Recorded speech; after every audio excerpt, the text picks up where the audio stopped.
Giving up your car can get you a ride. And a Santa Monica beach unleashed.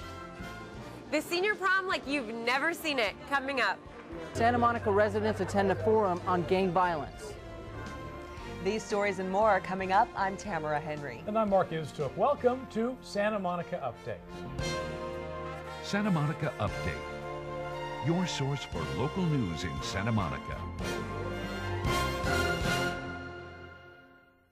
Topping our show, the ongoing effort by our community to stem youth violence. State and city officials updated the community on a year's worth of work to prevent and curb gang violence. Russell Wettenson reports.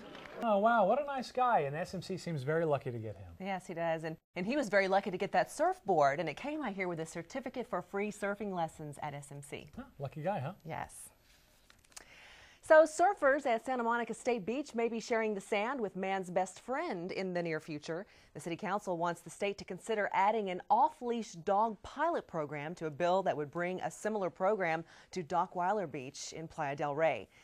I'm Sherry Hope for Santa Monica Update. Wow, it's great to see people in their 80s and 90s getting out there and having a great time. That's right. And did you see those dance moves? They definitely had something on me. Oh, yes, on me too. You know, I'm going to probably have to take some dance lessons before I'm a senior. Well, you know, with the first of baby boomers hitting 60 this year, you should probably sign up soon. And you too. There's now a way for seniors to give up their cars without having to give up their independence. The Center for Healthy Aging is launching the program. The senior donates a car and gets credits for escorted transportation around town. The Santa Monica group has signed up more than 120 members, driven around by volunteers. There are yearly dues and rides cost about $8. Well, an expanding economy is shrinking the number of available retail locations in the city. Leaving Aslan Redux is the title of an exhibit that has landed at the Arena 1 Art Gallery at the Santa Monica Airport. Originally mounted in Denver, the exhibit is all about the artistic journey through time and cultures. For Santa Monica Update, I'm Carolyn Bruck. No, I like that line. What did the artist say? Labels are for cans. I'm going to write that one down. 4 cans, make a copy for me. Definitely. It is a good one. The exhibit runs through April 9th at the Arena 1 Gallery at the Santa Monica Airport, so you better hurry. Information is on your screen. That's right. Well, guess what? What? Time for us to talk about some sports today. It is. Now, is this a sports injury here on your finger? This is a very embarrassing sports-related injury. Okay. It is playing basketball. Broke the finger. Not the manliest of injuries, but it is kind of a bad one. But ouch, right? Yeah. But we do have some other sports to talk about today locally. You know, I'm not very good at saying goodbye. It's always hard when you've been around people for a while saying goodbye.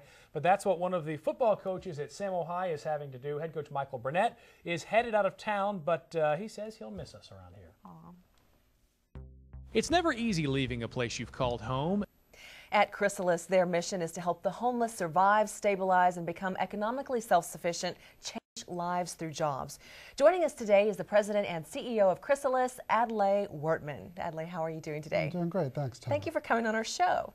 So first of all, give us a little background about Chrysalis and what is it and what do you guys do? Sure. Chrysalis is the only nonprofit organization in LA devoted solely to helping homeless and economically disadvantaged people change their lives by helping them get and keep a job. So we run all sorts of programs that help people who have been out of work typically for 10 to 25 years, often on the streets for much of that time, sometimes in jail or in rehab. And we help them by teaching them the skills that they need to get a job. We give them all the tools they need to get a job, everything from classes on how to interview to actually giving people bus tokens to get to an interview and a set of clothes to wear.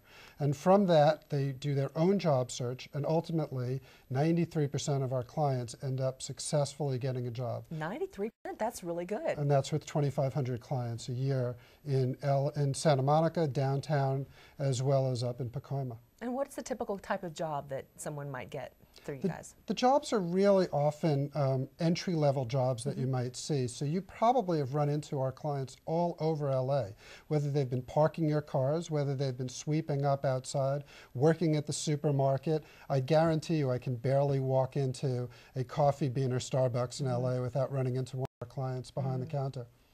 So how do you guys go out and find the homeless, or how do they find you, or how do you guys get hooked up together? Well, you know, in the life of homeless people, they go through a lot of stages. And they get to a stage where they really feel like, and we find it's about 35 to 45 years old, I call it a homeless midlife crisis, where they decide that they really can't be like this anymore. They really want to change their lives. And the only way back into the world is through a job. And really, most of these folks at that point have accessed all sorts of services that have been giving them stuff, giving them clothes, giving them a place to sleep tonight, giving them some food. Now that they want to help themselves, those places all say, well, if you're up to that point, go to Chrysalis. So we get referred, and word on the street is, we've been around for 21 years. People hear about us. So the homeless people know about you. Homeless, Word of mouth really through the poor homeless people. people.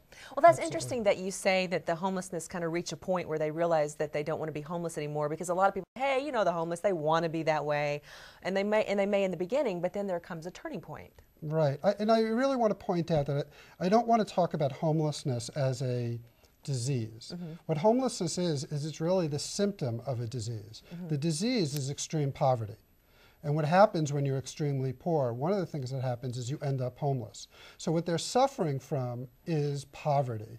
And really, we believe that the way to cure poverty is to help people get a own job so that they can make some money on their own and get out of poverty that way. And then once they get a job, then they establish their credit, then they can qualify to put a down payment on an apartment, and Absolutely. just goes from Within there. 6 months, they can get off the streets or out of shelters or transitional housing and into their own apartment. And then speaking of homelessness, you know, like you say, there are a lot of stereotypes, and people think of homelessness as dirty, drug users sleeping in doorways, but that's not the only, there's another face of homelessness. What is the other face? Well, we call that group the visibly homeless. And those tend to be people who are either highly, severely mentally ill, or really deeply, deeply rooted in a very bad addiction, and usually both at the same time, because they're self-medicating their mental illness. That represents maybe 5 to 10% of the homeless community. So if there are 88,000 homeless people in LA County tonight, and that's the number, then maybe 8,000 of them are those people that you see. But there's another 80,000 people who are spread out, families with children living in their cars. There are 15,000 people living in their cars tonight, people living in shelters. They're much more hidden. So that visible homeless group can't be the face that you see when you think of homeless. Yeah, to think about families and children and living in their cars, that's where you guys come in. So what kind of programs do you have to help? Well, everybody who comes in the door comes in voluntarily. They meet with an employment specialist who help them build a plan towards getting to employment. And that plan starts with a week's worth of classes. And those classes deal with everything from where do I look for a job, how do I make a phone call, how do I fill out a job application, how do I talk about my past, what are the emotional issues I'm going to face, how am I going to keep that job once I get that job. And then at the end of that, they get access to our services, which means they get to use our phones, our fax machines, our clothes, everything they physically need to go get a job. So have you seen homelessness go down, and is it hard to track the number of homeless people out there? Unfortunately, homelessness has gone up. As the rich have gotten richer, the poor have unfortunately gotten poorer. And as real estate prices have gone through the roof in LA, it leaves more and more people off. So actually, in the last 20 to 30 years, we've seen an extreme increase in homelessness. And just in the last 5 years, the numbers are probably up by 15 to 20,000. Wow. So are most of those homeless people going to have to go to the Midwest, where prices of homes and the cost of living is cheaper? Well, I don't think they can leave. Plus, the problem is that they need to stay in a warm climate, because if they are on the streets, they'll freeze to death at night. So they're going to stick around here. But I think at some period of time, they're going to realize that they're going to cycle through Chrysalis too. Okay. It's not everybody's point at any day, but sooner or later, they're going to be able to go get a job. And as long as we exist, there will be an exit door for them. Okay, well, thank you for the information. And if you'd like to contact Chrysalis, call the number on your screen. Don't go away. We'll be right back. From the serious to the fantastic, it's time for Things to Do in Santa Monica. The book is about September 11th and a 9-year-old's quest to find out more about a key found in his deceased father's closet after that tragic day. It's been called a powerful page turner, so pick up a copy, read it, and discuss it with your friends and neighbors in Santa Monica. For the scoop on all the events during Citywide Reads, go to the library's website, smpl.org. That's right, and that closes the book. Sorry for the bad pun on this edition of Santa Monica Update. I'm Marc Istook. And I'm Tamara Henry. Thanks for watching.